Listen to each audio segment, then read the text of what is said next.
আসসালামু আলাইকুম প্রিয় শুভাকাঙ্ক্ষীগণ। আজকে আপনাদের এমন একটা দোয়া শিখিয়ে দেব যে দোয়ার উছিলায় আল্লাহর রহমতে এত পরিমাণ বরকত হবে এবং পৃথিবী পৃথিবী আপনাদের দিকে ঝুঁকে আসবে।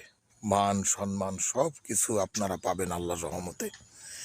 এই দোয়াটি পড়ার নিয়ম হচ্ছে, ফজরের নামাজের আগে যে 2 রাকাত সুন্নত নামাজ পড়েন, এই সুন্নত নামাজ পড়ে 100 বার পড়বেন সুবহান আল্লাহি ও বিহামদিহি সুবহান আল্লাহিল আজিম আস্তাগফিরুল্লাহ।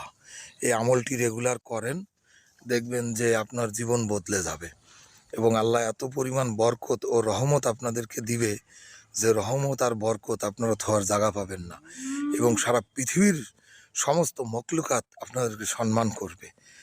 আমিন। আসসালামু আলাইকুম।